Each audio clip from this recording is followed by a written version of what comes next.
మాకి నేను ఇంతకు అనుకున్నాం క్యారవాన్లో, తమన్ నీ ధైర్యం నాకు ఎప్పుడు రావట్లేదు, ఈ సూట్ వేసుకు రాలేకపోతున్నాను ఫంక్షన్కి, ఎప్పుడు వస్తుందో ఆ ధైర్యం. చాలా సీరియస్గా అన్నీ రెడీ చేసుకుంటాను. కబోర్డ్ నిండుగా ఒక 200 బట్టలు ఉంటాయి. సర్లే ఎందుకులే మరీ ఓవర్గా ఉంటుందేమో అని. తమన్ డార్లింగ్ థ్యాంక్ యూ, నీ చేతుల్లో పెడుతున్నాం.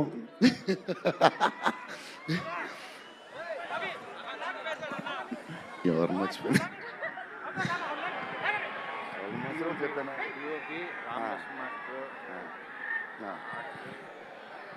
మన డిఓపి గారు కార్తిక్ గారు, అసలు ఆయన పేస్, ఈయన స్పీడ్కి, ఆయన పేస్కి, ఆయన క్వాలిటీకి అసలు టూ గుడ్. అసలు Karthik sir thank you lot, because of you మా సినిమా క్వాలిటీలో వచ్చింది.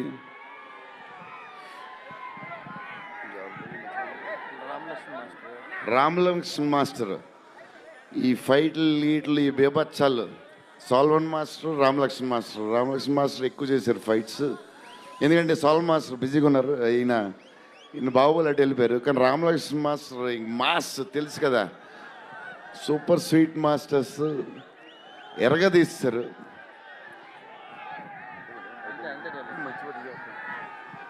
డార్లింగ్ ఈ మారుతి గారు, ఇది పాపం ఇది 3 సంవత్సరాలు స్ట్రెస్, పెయిన్, బాధ్యత అన్నీ కలిసి వచ్చేసినాయి.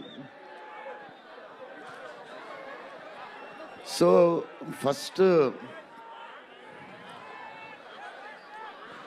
ఫస్ట్ మారుతి గారు నేను కలిసి, డార్లింగ్ మన ఫ్యాన్స్కి చాలా సంవత్సరాలు అయిపోయింది, ఇంకా అన్ని డిష్యూలు అయిపోతున్నాయి, సీరియస్ అయిపోతుంది, కొంచెం ఎంటర్టైన్మెంట్ ఏదో చేయాలి డార్లింగ్ అని చెప్పాను.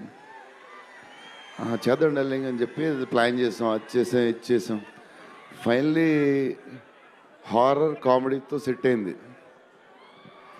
స్టార్ట్ అయింది, సినిమాలు వెళ్తూ ఉంది, రాస్తూ ఉన్నారు, చేస్తూ ఉన్నారు, అది చేస్తూ ఉన్నారు, వెళ్తూ ఉంది. విశ్వప్రసాద్ గారు అన్నిటికి రెడీ అంటున్నారు.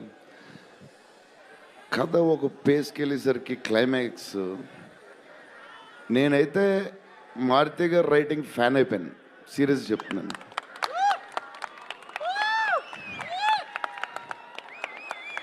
అది క్లైమాక్స్ అంటే మీరు చెప్పాలి బాగుందని అన్నీ ఓకే, అన్నీ తర్వాత, బట్ నా ఫీలింగ్ నేను చెప్తాను.